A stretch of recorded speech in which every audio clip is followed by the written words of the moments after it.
Maudhu berangkat dari kata maulid yang kemudian mengalami metasesis namun tetap dalam makna yang sama, yaitu memperingati kelahiran Nabiullah Muhammad sallallahu alaihi wasallam, manusia agung yang menjadi panutan seluruh umatnya di alam semesta ini.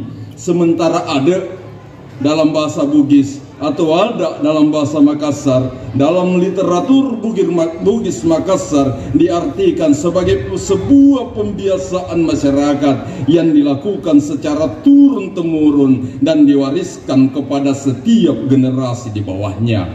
Pelaksanaan Maudhu Adat Kalabiran Ribut Tasalewangan menjadi oase di tengah gersangnya kehidupan kapitalistik. Maudhu Adat hadir dan menjadi pengetuk bahwa sebagai manusia kita dilahirkan tidak saja sekedar hidup dalam interaksi sosial, akan tetapi hadir dalam sebuah interaksi budaya yang berbaur dengan segala rupa, warna, dan bangsa. Akulturasi dan kemudian melahirkan paduan budaya lokal dan nilai Islam yang selaras.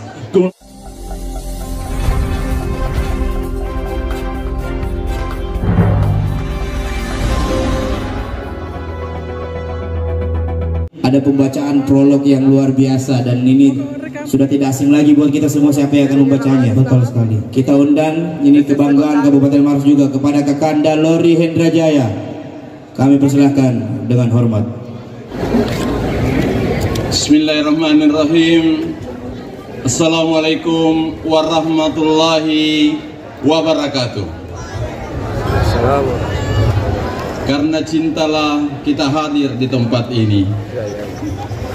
Karena cinta kepada Rasulullah kita hadir di tempat ini. Karena kebersamaan kita hadir di tempat ini.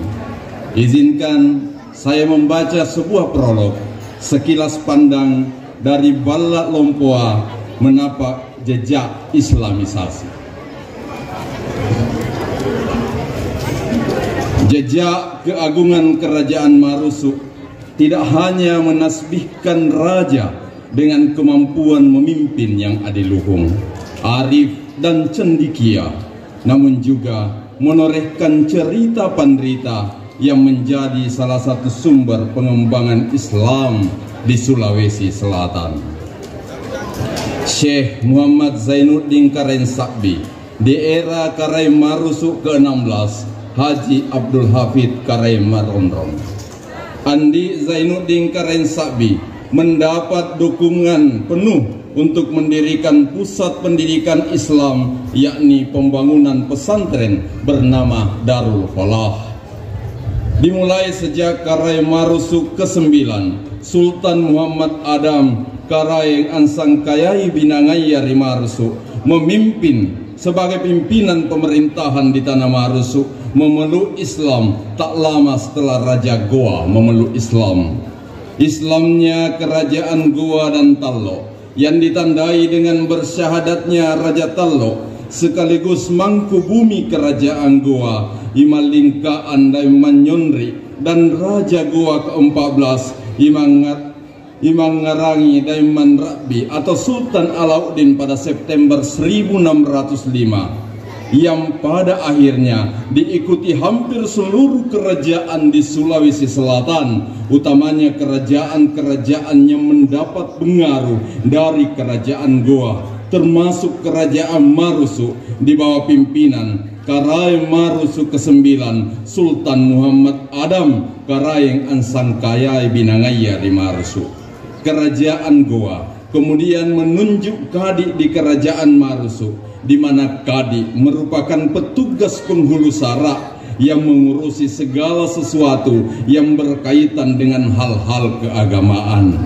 Dalam sejarah kekadian di kerajaan Marusuk, beberapa nama yang pernah menjabat adalah: pertama, Muhammad Yunus Dempasakbi Kadi Marusuk; kedua, Karek Lateh Kadi ketiga; tiga, Lahabet dan mengunjungi Matinroye Risoreang; keempat, Abbas kelima Fahrudin, keenam Lakanin Dem Pabilu. Pengangkatan Kadi selanjutnya sudah tidak di bawah penunjukan oleh dan dari kerajaan Goa, melainkan dari kerajaan Bone. Maka diangkatlah Kadi selanjutnya setelah sebelumnya Kadi Sayyid Zainuddin Assagaf yang diangkat di bawah pemerintahan Raja Mode Bone yang berkedudukan di Bontoala, yaitu Sayyid Amrullah Assagaf Dem Mambani, Kadi Marusu ke-7, Sayyid Husain Assagaf, Kadi Marusu ke-8, Sayyid Abdurrahman Assagaf Dem Marewa, Kadi ke-9, Sayyid Muhammad Ali Assagaf, Kadi ke-10, Sayyid Abdul Wahab Assagaf, Kadi ke-11, Sayyid Toha Assagaf, Kadi ke-12, Sayyid Ahmad Basir Assagaf, Kadi ke-13, Sayyid Wahid, Kadi ke-14, Sayyid Abdul Hamid Assagaf, Kadi ke-15, kemudian Abdul Qadir Dem Mangawi, Kadi ke-16, hingga pada akhirnya terhenti pada Andi Muhammad Saleh Dem Manaba, Kadi terakhir, dengan terbentuknya Kementerian Agama Republik Indonesia. Namun jejak peradaban dan perkembangan Islam di Kerajaan Marusu terus terawat dengan berdirinya Masjid Nurul Falah Kasikewo dan menjadi monumen abadi sebagai penanda jejak Balak Lompoa Kasikewo sebagai sentralisasi Islam. Mengapa kami hadir bersama para pemerhati budaya? Karena mengingat memudarnya kepedulian sebagian besar masyarakat terhadap budaya menjadi ironi di tengah hilangnya secara perlahan jati diri sebagai bangsa yang beradab dan berbudaya. Menyikapi hal ini, beberapa lembaga, tokoh pemerhati menjadi musyajaah, menjadi spirit within the limitation of space and time, di tengah hiruk pikuk peradaban yang melupakan masa lalu. Maudhu berangkat dari kata maulid yang kemudian mengalami metasesis, namun tetap dalam makna yang sama, yaitu memperingati kelahiran Nabiullah Muhammad sallallahu alaihi wasallam, manusia agung yang menjadi panutan seluruh umatnya di alam semesta ini. Sementara ada dalam bahasa Bugis atau ada dalam bahasa Makassar, dalam literatur Bugis Makassar diartikan sebagai sebuah pembiasaan masyarakat yang dilakukan secara turun-temurun dan diwariskan kepada setiap generasi di bawahnya.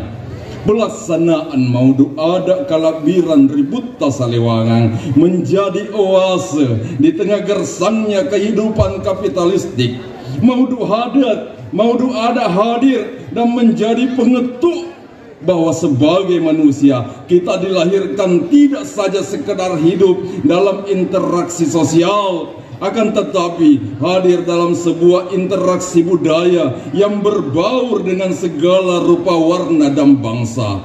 Akulturasi dan kemudian melahirkan paduan budaya lokal dan nilai Islam yang selaras, memanusiakan manusia dalam harkat sesungguhnya. Maudhu Adat Kalabiran yang berangkat dari legasi budaya yang anggun, terpadu dalam ketulusan Islam dalam berbagai, menjadi akulturasi budaya yang menyejukkan serta membahagiakan, menyatukan serakan-serakan paham serta menjadi mosaik dari berbagai kebiasaan yang dilandasi dengan cinta kasih. Pagelaran Maudhu Adat Kalabiran ini pun tidak saja diartikan sebagai penyatuan begitu banyak kehendak manusiawi, namun juga penyatuan diri seorang utusan mulia, setidaknya mencoba mengenali diri insan kamil melalui maulid, bahwa ada cinta yang tak pantas habis dari seorang Nabiullah yang sebagai manusia mulia terhadap umatnya yang lebih banyak alpa mengingat pengorbanannya, sehingga terlalu naif kita apabila memperingati dan mengingat kelahirannya menjadi perdebatan Padahal maudhu yang dipadu dengan konsep budaya sejatinya adalah pengingat bahwa telah hadir seorang manusia mulia untuk kita. Dalam bahasa sederhana, mari kita maknakan maudhu adat kalahiran sebagai sikap penghormatan terhadap kelahiran manusia mulia yang dihadirkan sebagai rahmatan lil alamin. Terima kasih.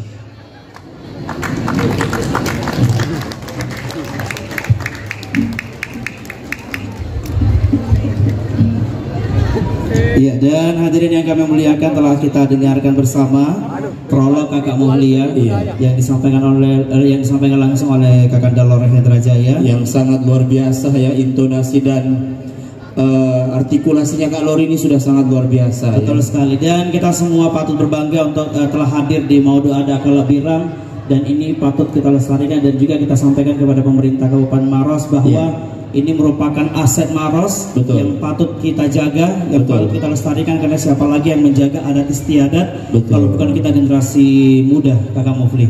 Dan kita juga berharap agar acara seperti ini, acara kebudayaan ini didukung penuh oleh pemerintah dan terus dikembangkan lagi. Betul. Dan sekali lagi terima kasih untuk seluruh tamu undangan yang hadir, Tahu Amal Lebih Riko yang telah hadir pada kesempatan yang berbahagia ini. Dan Kakak Mufli, kita sejenak akan istirahat beberapa menit ke depan, dan kita akan kembali setelah sholat